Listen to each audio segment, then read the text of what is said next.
الحمد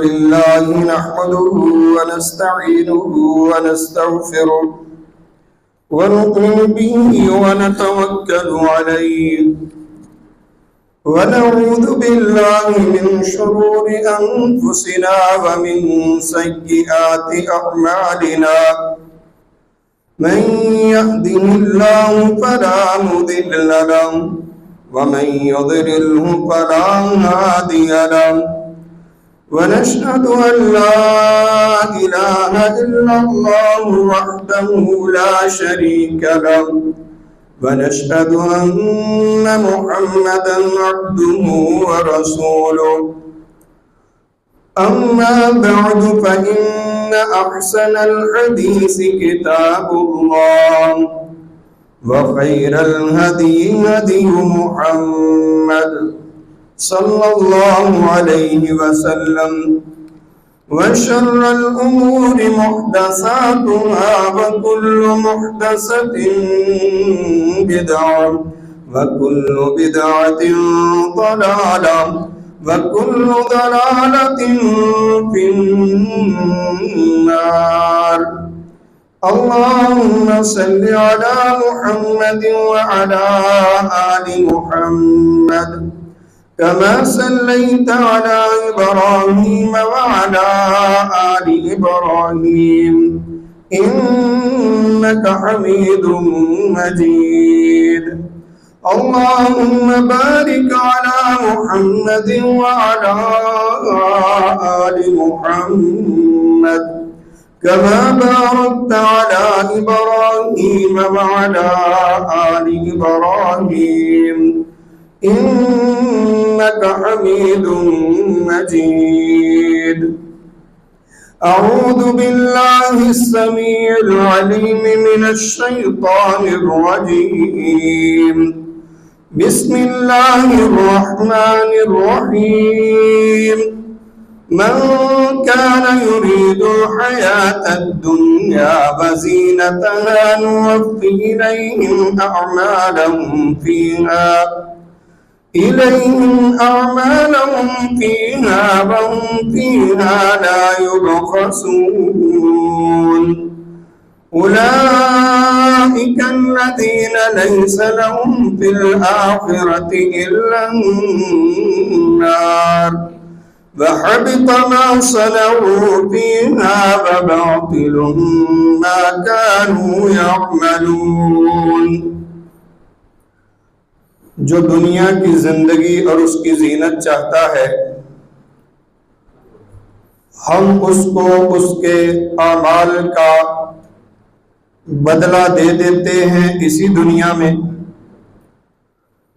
اور اس میں وہ ذرہ برابر بھی کمی نہیں کیے جاتے. یہی وہ لوگ ہیں جن کا آخرت میں سوائے جہنم آگ کے کوئی حصہ نہیں، اور جو انہوں نے تعمیر کیا، بنایا، کمایا، اس کو اکارت کر دیا گیا، اور جو وہ اعمال کرتے رہے اللہ نے ان کو کل عدم قرار دیا، باطل قرار دیا. حضرات محترم، شفیہ اصبحی رحمہ اللہ یہ تابعی ہیں، بیان کرتے ہیں کہ ایک دفعہ میں مدینہ طیبہ میں گیا، ایک جگہ دیکھا کہ وہاں پہ رش لگا ہوا ہے لوگوں کا. میں نے پوچھا یہاں کیا ہو رہا ہے؟ بتایا گیا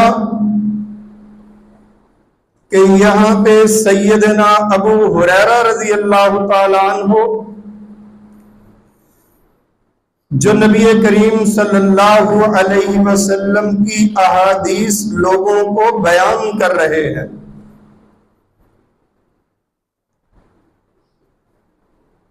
وہ کہتے ہیں کہ میں ان کے سامنے جا کے بیٹھ گیا، میں احادیث سنتا رہا، جب لوگ چلے گئے آپ خاموش ہو گئے، تو لوگ چلے گئے آپ اکیلے رہ گئے، تو میں نے عرض کیا کہ آپ مجھے وہ حدیث بیان کیجئے جو آپ نے اللہ کے نبی صلی اللہ علیہ وسلم سے سنی ہو، اس کو سمجھا ہو اور اس کا علم رکھا ہو۔ سیدنا ابو ہریرہ رضی اللہ تعالی عنہ کہتے ہیں کہ ضرور میں آپ کو وہ حدیث بیان کروں گا جو میں نے اللہ کے نبی صلی اللہ علیہ وسلم سے سنی، اس کو سمجھا اور اس کا علم رکھا، اور بے ہوش ہو گئے۔ ہوش میں آئے، پھر فرمایا کہ میں آپ کو وہ حدیث لازمی بیان کروں گا جس کو میرے نبی کریم صلی اللہ علیہ وسلم نے مجھے بیان کیا، میں نے اس کو سمجھا اور اس کا علم میں نے رکھا۔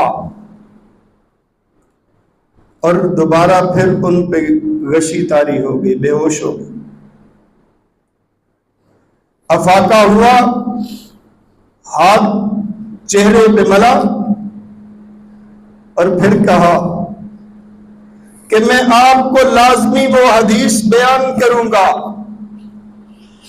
جو مجھے اللہ کے نبی صلی اللہ علیہ وسلم نے بیان کی، میں نے اس کو سمجھا اور میں نے اس کا علم رکھا،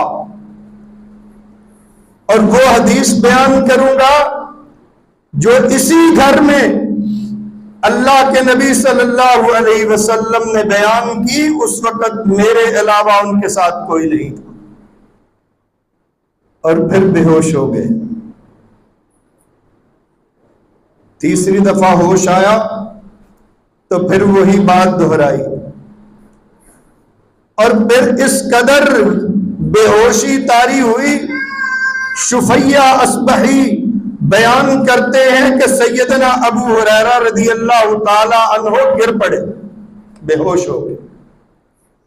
میں نے ان کو کافی دیر تک سہارا دے کے رکھا، پھر اٹھے، اپنے چہرے پہ ہاتھ مارے، اور پھر وہی کہا کہ میں وہ حدیث بیان کر رہا ہوں جو مجھے اللہ کے رسول صلی اللہ علیہ وسلم نے بیان کی، میں نے ان سے سنی، میں نے اس کو سمجھا اور میں نے اس کا علم رکھا۔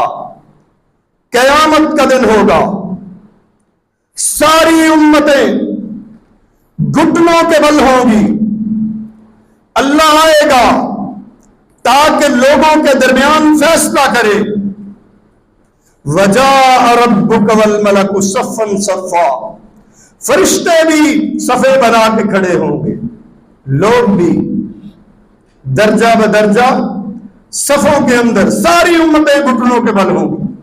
اللہ آئے گا، وہاں پہ عدالت لگے گی، اللہ 3 لوگوں کو بلائے گا، اس میں ایک وہ جس کو اللہ نے اپنی وحی کا علم دیا، یعنی قرآن مجید، شریعت کا علم دیا، قرآن کا علم دیا، قاری بنایا، عالم بنایا۔ دوسرا وہ شخص ہوگا جس کو اللہ تعالیٰ نے شہادت کی موت عطا کی، جو شہید ہوا اللہ کی راہ میں۔ تیسرا وہ ہوگا جس کے پاس اللہ نے جس کو مال دیا اتنا مال دیا کہ اس کو لوگوں کا محتاج ہی نہیں چھوڑا. ان تینوں کو لایا جائے گا. سب سے پہلے اس عالم سے سوال ہوگا, اس قاری قرآن سے سوال ہوگا, اس قرآن کے علم رکھنے والے سے سوال ہوگا کہ بتاؤ میں نے تمہیں اپنی وحی کا علم سکھایا, بتاؤ اس کے مطابق کیا عمل کر کے آئے ہو. وہ کہے گا اے اللہ رات دن میں تیرے قرآن کی تلاوت کرتا رہا, تیرے دین کو پڑھاتا رہا, پڑھتا رہا, درس دیتا رہا, رات کو قیام اللیل ہوتا تھا, صبح فجر کی نماز پڑھاتا تھا, قرآن پڑھتا تھا. اللہ فرمائے گا تو نے جھوٹ بولا ہے, کذبتا. فرشتے بھی کہیں گے کذبتا, تو نے جھوٹ بولا ہے, تو چاہتا تھا کہ لوگ مجھے قاری قرآن کہیں کہ بہت اعلیٰ قاری ہے جی, بہت بڑا عالم ہے جی, بہت خوبصورت آواز ہے اس کی, بہت خوبصورت بیان کرتا ہے. تمہاری تو خواہش یہ تھی کہ لوگ تمہیں قاری کہیں, علامہ کہیں, فہامہ کہیں. لوگوں نے کہہ دیا. تمہارے ان ساری قیام اللیل, سارے قرآن پڑھے کا, سارے دروس کا, ساری تقریروں کا حاصل کیا ہے؟ جاؤ اس کو جہنم میں پھینک دیا جائے. شہید کو لایا جائے گا. شہید کہے گا اے اللہ میں تیرے رستے میں اپنی جان کو قربان کر کے آیا ہوں, جہاد کا اعلان ہوا تھا, میں نے تیرے رستے میں جہاد کیا. اللہ فرمائیں گے کذبتا, تو نے جھوٹ بولا. فرشتے بھی کہیں گے تو نے جھوٹ بولا ہے. اللہ فرمائے گا تو یہ چاہتا تھا, تیری نیت یہ تھی کہ لوگ تجھے بہادر کہیں. لوگوں نے کیا دیا بہادر, تمہارے اعمال ختم. ہم نے اس دنیا میں بدلہ دے دیا, جاؤ جہنم میں. پھر تیسرا شخص وہ جس کو اللہ تعالیٰ نے مال دیا ہے اور کسی کا محتاج نہیں بنایا. اللہ فرمائے گا کہاں مال خرچ کر کے آئے ہو؟ کہے گا اللہ میں تو بڑی صلہ رحمی کرتا تھا, میں اپنے رشتہ داروں کو نوازتا تھا, ان کی مدد کرتا تھا, اور تیرے رستے میں جب بھی موقع ملتا تھا میں اس مال کو تقسیم کر دیا کرتا تھا. اللہ فرمائیں گے کذبتا, تو نے جھوٹ بولا ہے. فرشتے بھی کہیں گے تو نے جھوٹ بولا ہے. کیا کرتا تھا؟ اس کی نیت یہ تھی مال دینے کی, برے کام میں نہیں لگایا, اچھے کاموں میں لگایا ہے. نیت کیا ہے؟ نیت یہ ہے کہ لوگ مجھے سخی کہیں. لوگوں نے تمہیں سخی کیا دیا؟ دنیا میں سخی مشہور ہو گیا تھا. لیکن اب فرمایا جائے کہ ان تینوں کو جہنم میں پھینک دیا جائے. سیدنا ابو ہریرہ رضی اللہ تعالیٰ عنہ فرماتے ہیں کہ اللہ کے رسول صلی اللہ علیہ وسلم نے فرمایا کہ سب سے پہلے یہ تین شخص ہوں گے جو بظاہر تو نیک کام کرتے رہے لیکن ان کی نیت کیا تھی؟ ریاکاری کی. ان کو جہنم میں ڈالا جائے گا. یہ شفیع اصبحی رحمہ اللہ اس حدیث کو جب سیدنا امیر معاویہ رضی اللہ تعالیٰ عنہ کے پاس بیان کرتے ہیں تو سیدنا معاویہ رضی اللہ تعالیٰ عنہ یہ حدیث سن کے کہتے ہیں کہ ان تینوں کا یہ حال ہے جنہوں نے اتنے اچھے اعمال کیے تو ہمارا کیا حال ہوگا. اتنا روئے کہتے ہیں کہ ہم نے جو وہاں پہ موجود تھے انہوں نے سمجھ لیا کہ یہ روتے روتے ہلاک ہو جائے، اور ہم نے اس شخص کو برا بھلا کہنا شروع کر دیا جس نے آ کے یہ خبر دی تھی، یہ حدیث سنائی تھی۔ جب ہوش آیا تو سیدنا معاویہ رضی اللہ تعالی عنہ ہوش میں آ کے کہتے ہیں کہ صدق اللہ و رسول، اللہ اور اس کے رسول صلی اللہ علیہ وسلم نے سچ کہا ہے، من کان یرید الحیات الدنیا وزینتها نوفی الیہم اعمالہم فیہا وہم فیہا لا یبخسون۔ اور یہ آیت پڑھی کہ جو دنیا کی زندگی چاہتا ہے، جو دنیا کی زیب و زینت کا خواہاں ہے، اس کی خواہش رکھتا ہے، اس کو اس کا اجر اسی دنیا میں دے دیا جائے گا۔ نوفی الیہم اعمالہم فیہا، ہم اسی زندگی میں، اس دنیا کی زندگی میں اس کے اعمال کا حساب کر دیں گے، اس کو پورا اجر دے دیا جائے گا۔ اب دیکھیں، جو دنیا چاہتا اللہ دیتا ہے، لیکن اس کو نہیں سمجھ، جو ریاکاری کرتا ہے، جو کہتا ہے کہ مجھے دنیا چاہیے، میں بڑا سخی کہلاؤں، دیتا ہے اللہ، پھر اس کو سخی کہلوا دیتا ہے لوگوں کی زبانوں سے، یہیں پہ اس کا اجر مکمل کر دیا جاتا ہے۔ وَهُمْ فِيهَا لَا يُبْخَسُونَ، اور اس میں ذرہ برابر بھی کمی نہیں کی جاتی۔ ایک دوسری حدیث میں سیدنا ابو ہریرہ رضی اللہ تعالیٰ عنہ فرماتے ہیں کہ اللہ کے رسول صلی اللہ علیہ وسلم نے ہمیں خطبہ دیا اور بتایا کہ کسی کی امانت میں، مال میں خیانت کرنے کا کتنا بڑا گناہ ہے، اس کی اہمیت کو بتایا، اور فرمایا کہ وَمَن يَغْلُلْ یأتی بما غل یوم القیامہ، جو خیانت کرے گا وہ اپنی خیانت کو قیامت والے دن اپنی کمر پہ اٹھا کے لائے گا، اٹھائے ہوئے آئے گا، جس چیز کی بھی خیانت کی، چاہے اس نے کسی کی بکری میں خیانت کی ہو، کسی کے مال جانور میں کی ہو، روپے پیسوں میں کی ہو، سونے چاندی میں کی ہو، کسی بھی حالت میں کی ہو، وہ اپنی کمر پہ اٹھا کے لائے گا۔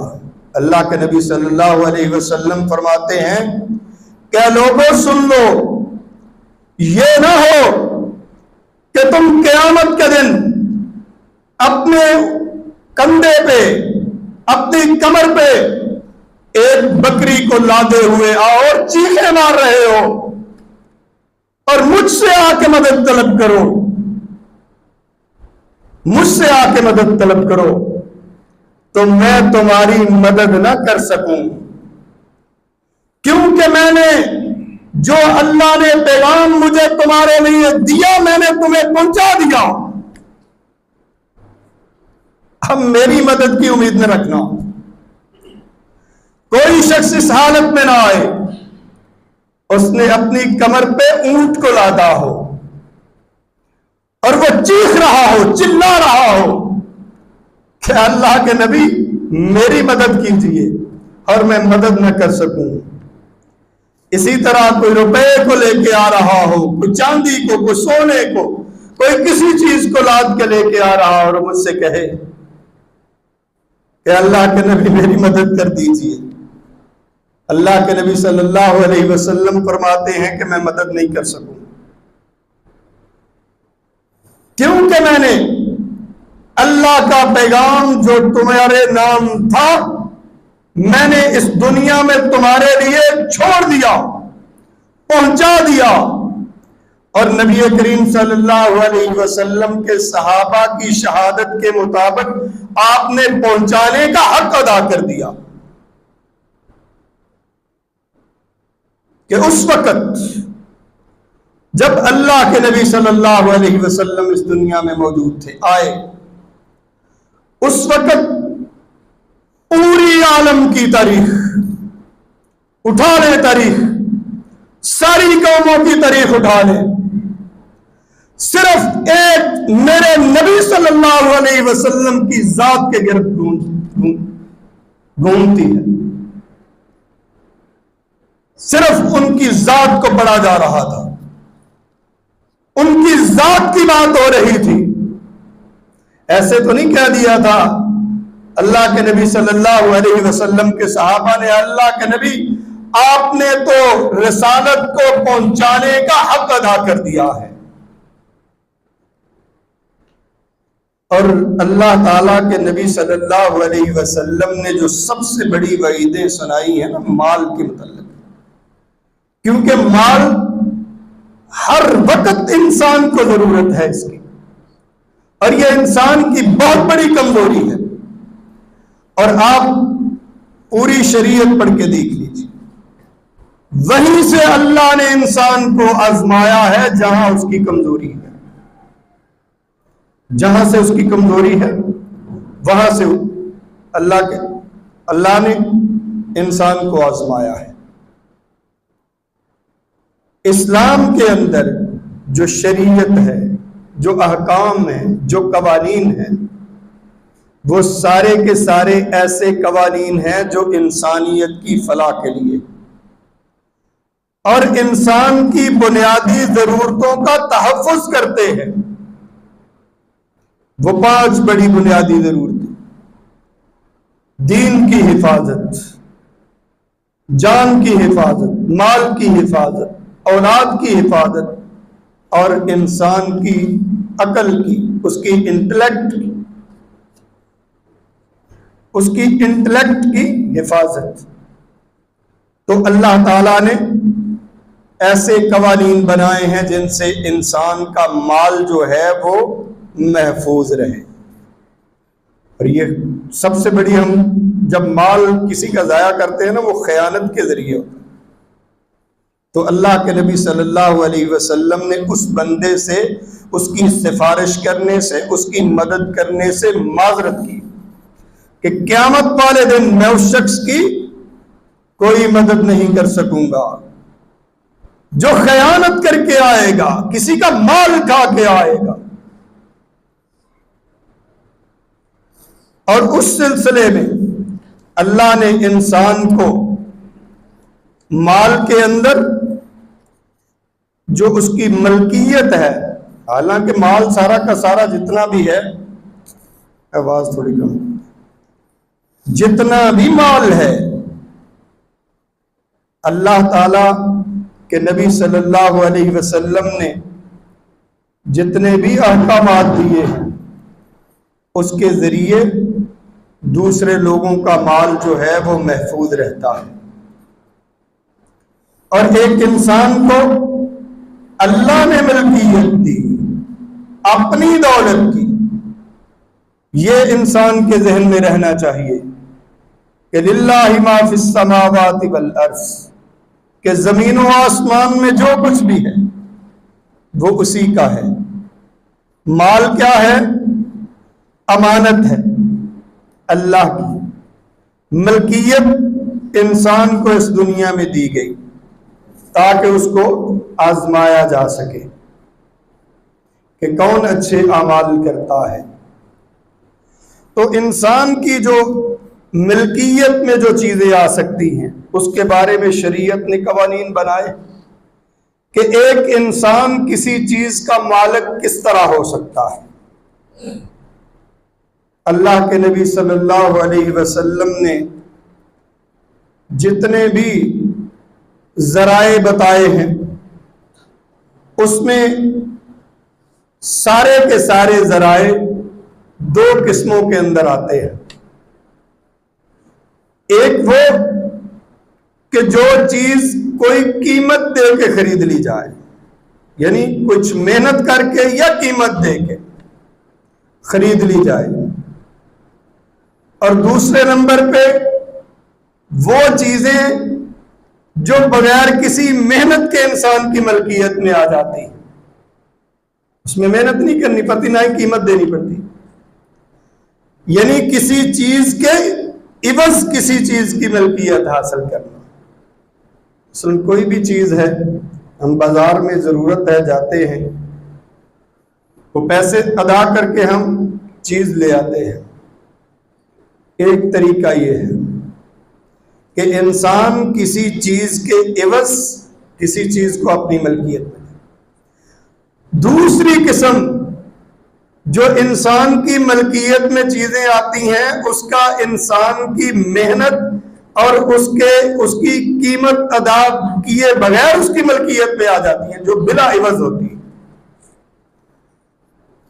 اب جو قیمت کے ذریعے ہم حاصل کر سکتے ہیں وہ چیزیں کون سی ہیں؟ وہ ہے تجارت کر کے ہم، یعنی کسی بھی چیز کے بدلے یا قیمت کے بدلے کسی دوسری چیز کو اپنی ملکیت میں لیا جائے، خرید و فروخت کے ذریعے. اسی طرح جو بیع کی مختلف صورتیں ہیں، سلم ہے، اور اسی طرح دوسری جو مرابحہ مضاربہ ہیں وہ، یا حق شفا ہوتا ہے، اس میں بھی انسان اپنی جو قریب کی زمین ہے، گھر ہے یا زرعی زمین ہے، اگر کسی دیگر شخص کو بیچ دی جاتی ہے اور جو ہمسایہ ہے اس کا حق پرائر ہے، وہ اوپر ہے اس کا حق، سب سے پہلے اس کو خریدنے کا حق اس کے ہمسائے کو. لیکن کوئی شخص کسی تیسرے شخص کو، دور والے شخص کو وہ بیچ دیتا ہے، تو وہ انسان حق شفا کر سکتا ہے. جتنی قیمت اس نے دی اس کو، اتنی قیمت ادا کر کے وہ اپنی ملکیت میں لے سکتا ہے. تجارت کی صورتیں میں نے آپ کو ساری تقریباً بیان کر دی ہیں. جو موٹی موٹی تجارتیں ہیں جو حرام ہیں یا حلال ہیں، اس میں جو بیع سلم ہے وہ بھی میں نے بیان کر دی. یعنی جب ہم ایڈوانس میں کسی چیز کو پیسے دے کے تو ایک مقررہ وقت پہ چیز کا مطالبہ کرتے ہیں کہ یہ دی جائے. جیسے کوئی فرنیچر دیتا ہے، اس کا نمونہ دے دیتا ہے کہ اس طرح کا فرنیچر چاہیے، اس کو قیمت ادا کر دیتے ہیں، ٹائم آتا ہے جب تیار ہو جاتا ہے تو آپ اٹھا لیتے ہیں. یہ بیع سلم کی صورت. اسی طرح بیع مرابحہ ہے، بیع مضاربہ ہے، وہ میں نے ساری بیان کر دی ہیں.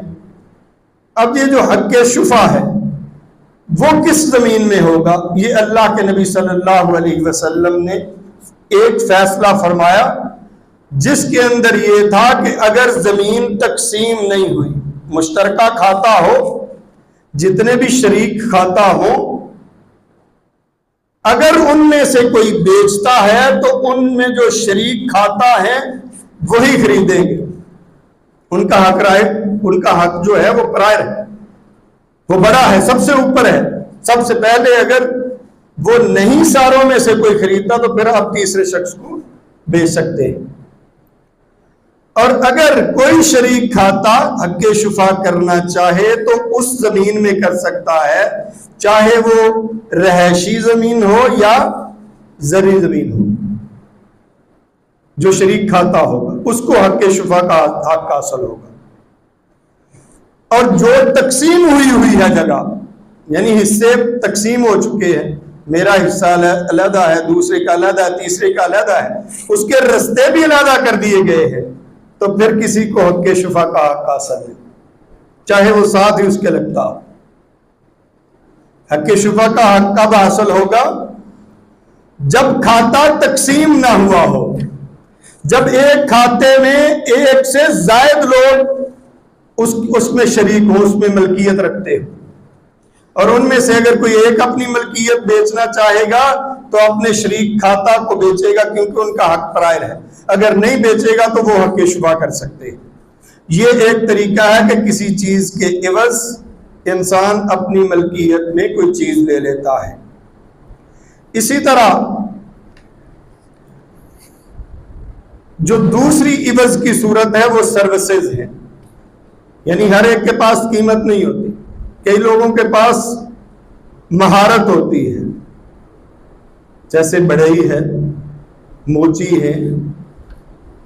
اسی طرح جو چیزیں مینوفیکچر کرتے ہیں یا سروسز پر فراہم کرتے ہیں. جیسے ہم حصے پہ زمین لے لیتے ہیں، اسی طرح پھل ہم لے لیتے ہیں کہ پھل ہم اس میں محنت ہم کریں گے، اور جو مالک ہے اور جو محنت کرنے والا ہے، جو اپنی سروسز دے رہا ہے، جو پانی لگا رہا ہے، جو اس کی دیکھ بھال کر رہا ہے، اس کا حصہ مقرر ہوگا. یعنی اسی طرح وہ اپنی سروسز دے کے، اپنی مہارت کو آزما کے، اپنی محنت کا صلہ لے گا. تو محنت کے صلے میں جیسے آج کل سیلریز پرسن جتنے بھی ہیں جو ملازم ہیں، وہ کیا کرتے ہیں؟ ان کے پاس کوئی چیز تو نہیں ہوتی جن کے عوض ان کو مل رہی ہوتی ہے تنخواہ، صرف اس کی سروسز ہوتی ہیں. تو یہ بھی بدل میں ہے، یعنی کسی چیز کے بدلے کسی چیز کو خریدنے کے اندر آتا ہے. اس کے اندر وہ میں نے ٹھیکے کا پورا ایک جمعے پہ بتایا تھا کہ ٹھیکے والی کس طرح ٹھیکہ لیا جاتا ہے، دیا جاتا ہے، اور کون سی زمینوں میں ٹھیکہ نہیں ہوتا اور کون سی زمینوں میں ٹھیکہ ہوتا ہے. تو جو ٹھیکے پہ لیتا ہے، ایک ٹھیکے کی صورت ہے کہ آپ پیسے ادا کریں، ایک ٹھیکے کی صورت یہ ہے کہ آپ صرف اس میں پانی لگائیں، فصل بھی اس کا بیج آپ کے ذمے ہو، اس کی کھاد آپ کے ذمے ہو، جتنی دوائیاں ہیں آپ کے ذمے ہوں، اور جو مالک ہے اس سے آپ حصہ بٹائی لیں، آدھا حصہ ہو یا جتنا بھی ہو. یہ نبی کریم صلی اللہ علیہ وسلم نے جب خیبر فتح ہوا تو خیبر کی جتنی بھی زمین تھی، کیونکہ جو مدینہ کے لوگ تھے یہودیوں کے علاوہ، وہ کھیتی باڑی اتنا نہیں جانتے تھے جتنا یہودی ماہر تھے. تو اللہ کے نبی صلی اللہ علیہ وسلم نے اس کو فتح کرنے کے بعد یہودیوں کو وہ زمین دے دی کہ آپ فصل اگائیں گے، جتنا خرچہ ہوگا آپ کریں گے، اور جب فصل آئے گی تو آدھا آدھا حصہ ہوگا. اس کو کہتے ہیں مزارعت، اجارہ، کرایہ داری، ٹھیکہ. یعنی کسی بھی چیز کی منفعت بیچنا، اس کا نفع بیچنا. جیسے مکان ہے کرائے پہ دے دینا، تو مکان کا جو کرایہ آ رہا ہے وہ کس چیز میں ہے؟ سروسز میں ہے، کہ وہ اس کی منفعت کو استعمال کر رہا ہے، اس مکان کو استعمال کر رہا ہے، دکان کو استعمال کر رہا ہے. اسی طرح مساقات ہے، مساقات کہتے ہیں جس طرح زراعت ہے، مزارعہ ہے، اسی طرح اگر یہ پھلوں میں ہو، یعنی پھلوں کا باغ ہو، اس کی دیکھ بھال ایک آدمی کے ذمے ہو، تو اس دیکھ بھال کے عوض جو اس کو ایک شرع کے تحت جو پھل میں سے حصہ ملے گا وہ اس کی ملکیت میں آ جائے گا. تو یہ ایک صورت ہے عوض کی. اسی طرح جو حق مہر ہے، جو نکاح کرتا ہے انسان حق مہر کے عوض کرتا ہے. آج کل تو ہم حق مہر رکھتے ہیں شرعی، یعنی بڑی بڑے فنکشنز پہ ہم لاکھوں خرچہ کرتے ہیں، لیکن جب حق مہر کی باری آتی ہے نا، تو جو اللہ تعالیٰ نے ایک عورت کی جو عفت اور عصمت ہے اس کو ایز اے ٹوکن بنایا ہے اس کا حق مہر. اور اللہ کے نبی صلی اللہ علیہ وسلم نے جتنی شادیاں کی وہ آپ اٹھا کے دیکھ لیں سیرت کی کتابیں، وہ بڑے بڑے حق مہر ہیں، بڑی بڑی ملکیت ہے. اسی طرح صحابہ نے کی کئی کئی تولے سونا، اشرفیاں سونے کی اس کے عوض کی. تو اس طرح حق مہر کے ذریعے بھی ایک عورت جو ہے اس کو چیزوں کی ملکیت مل سکتی ہے. اور دوسری صورت ہے کہ بغیر کسی لگے لگائے کہ آپ کے پاس کوئی چیز آ جائے، وہ ہے عطیات. عطیات میں کیا ہبہ ہے، تحفہ، گفٹ، وصیت ہے، وراثت ہے. اسی طرح آپ کی زمین میں سے کوئی خزانہ نکل آئے تو پھر بھی بغیر کسی عوض کے ہوتا ہے. تو یہ بغیر عوض کے آپ کی ملکیت میں آتی ہے. ہبہ سب سے پہلے اللہ کے نبی صلی اللہ علیہ وسلم نے فرمایا کہ تحفہ جو ہے نا وہ اگر دیا جائے تو ایک دوسرے میں محبت بڑھتی ہے. پہلے لوگ دیتے تھے، آج کل تو اتنے ہم خود غرض ہو گئے ہیں اور اتنے کمرشل ہو گئے ہیں کہ سوچتے بھی نہیں، یعنی 1 روپیہ چھوڑنا بھی ہم گوارا نہیں کرتے. اللہ کے نبی صلی اللہ علیہ وسلم فرماتے ہیں کہ جو شخص ہبہ کرتا ہے، گفٹ دیتا ہے کسی چیز کا، تو وہ اس سے واپس نہ لے. آج کل ہماری شادیوں پہ کیا ہوتا ہے، جب شادی ہو جاتی ہے، جب بگڑ جاتی ہے نا بعد میں، تو پھر سارے ہم گفٹ جتنے بھی دیے ہوتے ہیں نا ان کے لیے فوٹو کے چکر لگاتے ہیں، اور اتنے غلیظ قسم کے کردار سامنے آتے ہیں کہ انسان کی سوچ گم ہو جائے.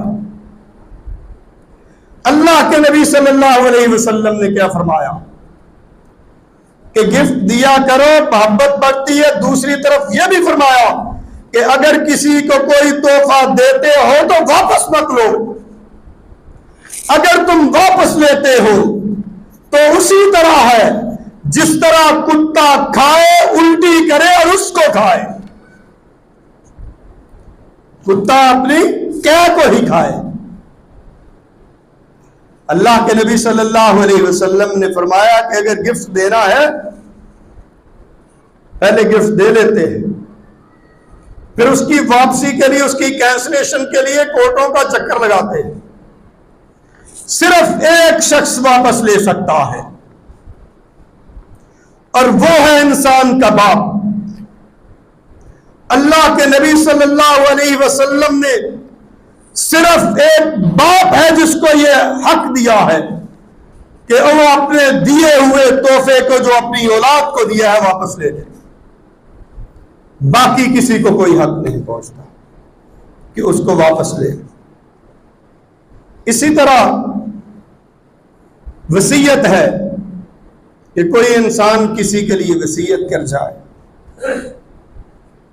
اور گفٹ کے بارے میں سن لیں کہ اللہ کے نبی صلی اللہ علیہ وسلم کے صحابی تھے ابو طلحہ. ان کے پاس مال تھا، صرف ایک بیٹی تھی ان کی. اللہ کے نبی صلی اللہ علیہ وسلم فرماتے ہیں وصیت کے بارے میں کہ اللہ کے نبی صلی اللہ علیہ وسلم سے عرض کرتے ہیں ابو طلحہ کہ میرے یہ جتنا بھی مال ہے میری تو ایک بیٹی ہے، کون کھائے گا اس کو؟ تو وہ انصار صحابہ میں سب سے زیادہ امیر آدمی تھے. فرمایا کہ ابو طلحہ ایسا نہ کرو، ساری کی ساری ملکیت جو ہے وہ نہ کرو، بلکہ کتنی کرو؟ وہ کہتے ہیں کہ میں آدھا حصہ کر دیتا. فرمایا نہیں زیادہ ہے. پھر فرمایا میں 2/3 کر دیتا ہوں، یعنی 3 میں سے 2 حصے. فرمایا یہ بھی زیادہ ہے. پھر عرض کیا اللہ کے رسول میں اس کو 1/3 گفٹ کر دوں، یہ وصیت کر دوں؟ اللہ کے نبی صلی اللہ علیہ وسلم نے فرمایا کہ ہاں کر سکتے ہو، لیکن یہ بھی زیادہ ہے. یہ بھی کیا ہے؟ زیادہ ہے. تو وصیت کتنے حصے میں کی جا سکتی ہے؟ اور وہ بھی وہ شخص کرے وصیت کسی کو، یہ نہیں کہ اس کی اولاد موجود ہو، اس کے بیٹے موجود ہوں، اس کی بیٹیاں موجود ہوں، اس کے پوتے اور پوتیاں، نواسے اور نواسیاں موجود ہوں، تو وہ کسی کو وصیت کرتا پھرے ان کو چھوڑ کے. یہ صرف اس شخص کے لیے ہے جس کے پاس کافی سارا مال ہے، کہ جس کو تھوڑی بہت وصیت کرنے یا تیسرا حصہ وصیت کرنے سے اس کی اولاد کو کوئی فرق نہیں پڑے گا. اللہ کے نبی صلی اللہ علیہ وسلم نے برا جانا ہے کہ کوئی شخص اس دنیا سے جائے اور اپنا مال جو ہے اپنی اولاد کی بجائے کسی اور کے لیے چھوڑ کے جائے. یہ اللہ کے رسول صلی اللہ علیہ وسلم نے پسند نہیں فرمایا. جب یہ آیت اتری لن تنالوا البر حتى تنفقوا مما تحبون، وما تنفقوا من شيء فإن الله به عليم، کہ تم نیکی کے اس معیار کو نہیں پہنچ سکتے جب تک اپنی سب سے پسندیدہ شے اللہ کے راستے میں خرچ نہ کرتے۔ اللہ کے نبی کے صحابی، ان کا ایک باغ تھا برہا، وہ عرض کرتے ہیں اللہ کے رسول یہ آیت اتری ہے تو سب سے پسندیدہ باغ یہ مجھے، وہ باغ تھا جو مسجد نبوی کے سامنے تھا، اور اللہ کے نبی صلی اللہ علیہ وسلم اس باغ میں جاتے، وہاں پہ استراحت فرماتے اور وہاں پہ کنویں کا پانی پیتے جو سب سے زیادہ میٹھا پانی تھا، سب سے زیادہ پسند تھا۔ وہ فرماتے ہیں کہ میں اس کو اللہ کے راستے میں دینا چاہتا ہوں۔ اللہ کے نبی صلی اللہ علیہ وسلم نے فرمایا یہ بڑا نفع بخش مال ہے، بڑا اچھا باغ ہے، بڑا منافع آتا ہے اس سے، یہ زیادتی مت کرو۔ کس کو دو؟ اپنے قرابت داروں کو۔ حدیث کے الفاظ ہیں کہ وہ مال انہوں نے سارا باغ کس کے نام پہ لگا دیا؟ یہ بطور وقف تھا، بطور وقف۔ یہ بھی اسی چیز کی ایک قسم ہے جو مال آپ کو بغیر کسی سہولت کے، بغیر کسی آپ کو محنت اور کسی قیمت کے بدلے میں مل جاتا ہے۔ فرمایا کہ یہ جو ہے وقف قائم کر دو تاکہ آپ کے رشتہ دار اور آپ کے چچا زاد جو ہیں اس سے منافع اٹھاتے۔ تو وصیت کتنی کرنی ہے؟ تیسرے حصے کی، اور اس وقت کرنی ہے جب مال آپ کی اولاد کے لیے موجود ہو۔ اگر اولاد نہ ہو تو کر سکتے کسی کے لیے بھی۔ یہ وقف بھی اسی صورت میں ہے کہ بغیر کچھ لگے لگائے، بغیر کسی قیمت کے آپ کی ملکیت میں آ جاتی ہے۔ ہبہ، وصیت، وراثت۔ وراثت جو ہے، جو ایک شخص فوت ہوتا ہے اس کی اولاد کو منتقل ہو جاتی ہے، اور اس کے جو احکامات ہیں سورہ نساء کے اندر موجود ہیں، بڑے واضح احکامات ہیں، اور یہ وہ احکامات ہیں جن کے بارے میں نبی کریم صلی اللہ علیہ وسلم نے اور ہمارے فقہاء نے، ہمارے علماء نے بتایا ہے کہ جو وراثت کا علم ہے یہ اصل علم ہے۔ یعنی علم کو اگر حصوں میں تقسیم کیا جائے نا، ان کی قسمیں کی جائیں، تو ان میں شریعت کے بعد، قرآن کے بعد، حدیث کے بعد سب سے زیادہ اہم علم کیا ہے؟ علم الفروض۔ یہ حصوں کا علم، تقسیم جائیداد کا علم کہ کس طرح کرنی ہے۔ آج کل ہمیں پتہ ہی نہیں ہے، ہماری اولادیں رلتی رہتی ہیں عدالتوں میں، کسی کو پتہ ہی نہیں ہوتا کہ کس طرح اس علم کو حاصل کرنا ہے۔ سوئے ہوئے دنیا کی ہر چیز اللہ نے قرآن و حدیث میں سمو دی ہے۔ قرآن کے بارے میں اللہ فرماتا ہے کہ تبیان لکل شیء، اس میں ہر چیز کی وضاحت ہے، ہر چیز کی وضاحت۔ تمہارے تمام سوالوں کے جواب اس کے اندر ہیں، تمہاری زندگی کے، ساری زندگی کے جتنے مسائل ہیں ان کا حل اس کے اندر موجود ہے۔ لیکن ہم ہیں کہ ہم تلاوت بھی نہیں کرتے، سمجھنا تو دور کی بات ہے، ہم نے اس کتاب کو کتاب جانا ہی نہیں۔ کتاب تو ہوتی وہ ہے جو جس طرح ہم پڑھتے ہیں الف نار بے بکری، اس طرح پڑھی جائے، اس کو کتاب کہتے ہیں۔ اور اس کتاب کو وہ عظمت حاصل ہے جو دنیا کی کسی کتاب کو عظمت نہیں۔ یہ وہ کتاب ہے جو اس دنیا کی، اس کائنات کی حقیقت کو بتاتی ہے۔ یہ وہ کتاب ہے جو تمہارے تمام انسانوں کے ہر طرح کے مسائل ذہنوں میں آنے والے، تمہارے ذہنوں میں آنے والے سوالوں کا جواب اس کے اندر موجود ہے۔ اور یہ کلام کس کا ہے؟ اس کا جس نے اس دنیا کو پیدا کیا، یہ اس کا کلام ہے، یہ کوئی عام کتاب ہے؟ ہم نے کیا سمجھا ہے اس کو؟ ہم مسلمان ہیں، لیکن اس کو کئی سال ہاتھ نہیں لگاتے، کئی سال۔ ہم چھوٹے تھے جب، تو ہر گھر کے اندر سے قرآن پڑھنے کی آواز آتی تھی۔ اب صبح اٹھتے ہیں تو گانوں کی آواز آ رہی ہوتی ہے۔ یہ ہماری سوچ کا محور بن گیا ہے۔ کیا ہم نے اس دنیا میں ہمیشہ رہنا ہے؟ کیا ہمیں نہیں چاہیے کہ ہم اس آنکھ سے دیکھیں اس دنیا کو جس آنکھ سے اللہ نے بتایا ہے؟ حقیقت میں دنیا کیا ہے؟ وہ ہے جس آنکھ سے ہم دیکھتے ہیں، یہ جیسا اللہ نے بتایا ہے۔ جس آنکھ سے ہم دیکھتے ہیں اس کو اللہ نے دھوکہ کہا ہے قرآن مجید۔ وہ بتاتا ہے اس قرآن مجید، اس کتاب کے اندر، کہ دنیا کیا ہے۔ من کان یرید الحیات الدنیا وزینتہا نوفی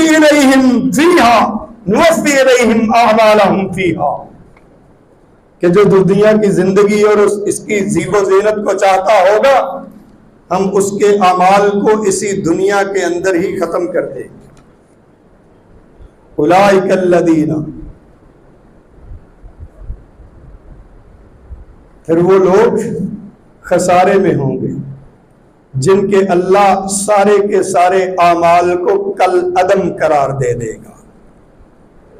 ہم نیکیاں کرتے ہیں، لیکن نیکیوں کی نیت کیا ہوتی ہے؟ تو میں نے پہلے واقعہ بتایا آپ کو کہ شہید کو لایا جائے گا، مال کے سخی کو لایا جائے گا جو اللہ کی راہ میں مال ساری عمر تقسیم کرتا رہا، اس عالم کو لایا جائے گا جس کو اپنے علم پہ بڑا مان تھا۔ وہ یہ سمجھتا تھا کہ اگر میں نہ ہوں گا تو شاید اللہ کا دین ہی نہیں پھیلے گا، اور جس طرح کی میں تلاوت کرتا ہوں اس طرح کی تلاوت ہی کوئی نہیں کر سکتا۔ کرتا ہوگا، بڑا مان ہوگا۔ نیت کیا تھی؟ کہ دنیا میں لوگ مجھے بڑا عالم کہیں، بڑا علامہ کہیں اور بڑا قاری کہیں۔ کہہ دیا گیا، ختم ہو گیا تمہارا معاملہ، پھر آخرت میں تو جہنم ہی ہے نا۔ یہ وہ نبی صلی اللہ علیہ وسلم کی حدیث ہے جو شفیع اسبی کہتے ہیں کہ وہ حدیث سنائے، اے ابو ہریرہ رضی اللہ تعالیٰ، وہ حدیث سنائے جو آپ نے اللہ کے نبی سے سنی ہو، آپ نے اس کو سمجھا ہو اور اس کو اس کا علم بھی رکھا ہو، بلا نہ دیا ہو، علم بھی رکھا ہو۔ یہ وہ حدیث بیان کی، اور اس حدیث کو بیان کرنے کے لیے سیدنا ابو ہریرہ رضی اللہ تعالیٰ عنہ 4 دفعہ بے ہوش ہوئے۔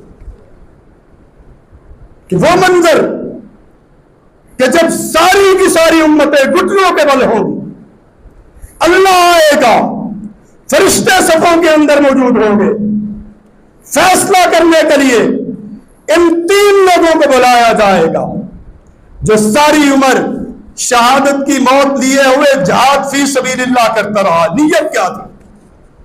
کہ بڑا بہادر کہلایا جاؤں۔ کہا گیا بھائی بڑا بہادر ہے، مال تقسیم کرنے والا، یہ بڑی بڑی مسجدیں بنا رہا ہے، بڑے بڑے وقف چلا رہا ہے، بڑے بڑے لنگر خانے بنائے ہیں، غریبوں میں تقسیم کر رہا ہے۔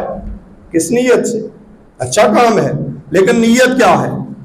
کہ مجھے سخی کہا جائے، میں اس کو بھی پھینکو جہنم، عالم کو بھی پھینکو، شہید کو بھی پھینکو، یہ بڑا سخی بنتا پھرتا ہے، اس کو بھی پھینکو۔ کہ ہم نے ان کے اعمال کو اس دنیا میں پورا کر دیا، جو ان کی نیت تھی ہم نے دے دیا، اور ان کے سارے اعمال آج ضبط ہو گئے ہیں، کل عدم ہو گئے۔ جیسے کوئی فیصلہ کرے تو اوپر والی کورٹ اس کو کل عدم کرا دے، ختم کر دے۔ اعمال کریں گے، بڑے بڑے اعمال کریں گے۔ اگر اس دنیا کی حقیقت کو سمجھنا ہے میرے بھائیوں، اس قرآن مجید کو پڑھو، صرف 2 آیتیں روزانہ صبح شام ترجمے کے ساتھ، اور میں سمجھتا ہوں کہ جس کو اردو پڑھنی آتی ہے، جو اردو پڑھ سکتا ہے، وہ اگر قرآن مجید کا ترجمہ اردو میں نہیں پڑھتا تو اس کے اردو پڑھنے کا کوئی فائدہ نہیں۔ اگر کوئی عربی سیکھ سکتا ہے، اس کے اندر ٹیلنٹ موجود ہے، ڈاکٹر ہے، انجینئر ہے، سائنس پڑھ رہا ہے، بڑی بڑی ریسرچیں کر رہا ہے دولت کمانے کے لیے، اگر وہ قرآن مجید کو نہیں پڑھتا نا اس طرح جس طرح دنیا کمانے کے لیے ریسرچ کر رہا ہے، تو خدا کی قسم اس کی ڈگریوں کا کوئی فائدہ نہیں، ٹکے کی ڈگریاں نہیں ہیں۔ جو اس قرآن مجید کو نہیں پڑھتا، پی ایچ ڈی ہو، جس کو قرآن مجید سمجھ کے پڑھنا نہیں آتا، لعنت ہے اس کی پی ایچ ڈی پہ۔